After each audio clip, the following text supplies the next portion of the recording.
waaw allo Mamita ça va na nga def yaa ngi si jàmm xoolal Dumbe dafa dem marché quoi moo tax ma profité di la woo ce soir dinaa fa ñëw ay 21h man ak xaali ah. waa moo suluxu tey couvre-feu dafa am à 20h de est-ce que doo bàyyi ba semaine prochaine nga ñëw. non non xanaa da nga fàtte je suis un ancien combattant man booy policier yu bees yi dañu ma respecté de ñaari loxo la ñu may nuyoo. waa kon baax na dinaa la xaar. ok Mamita te bul togg ginaar nag ginaar daf ma génnali ko toggal domada waaw domada laa na ma quoi.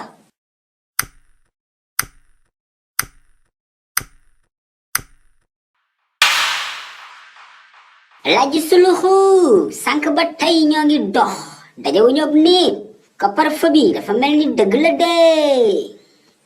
chut xaali kenn du wax couvre-feu la ñuy wax t'inquiète pas amul benn problème dinaa ko gérer je suis un ancien combattant yow tamit booy policier yi xam nañ ma bu baax.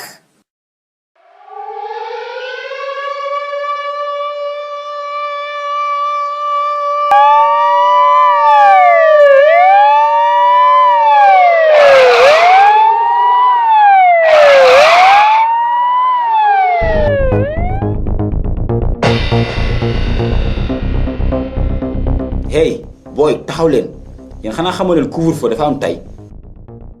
hey koo naan booy yow je suis un ancien combattant ah respect. ayca góor gi tur bi nan la noo tudd. waaye noppil mu naan noo tudd yow est-ce que xam nga ki ngay waxal je suis ton supérieur ah.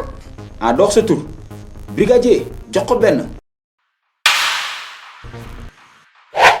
oui sama ndey dee naa. Je m'appelle Alaaji Suluxu Njaay né vers 1950 dans la banlieue de Dakar. Mon commandant wax naa la sama tur. nangul xiir bi ci brigadier dafa soxor. brigadier jox ko benn. wuy sama ndeyooy.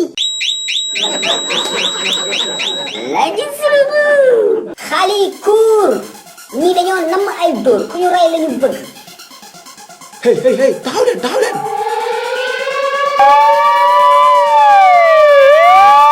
xaali dawal seen xelu bakkan ñii buñ lay jàpp di la tiga degee.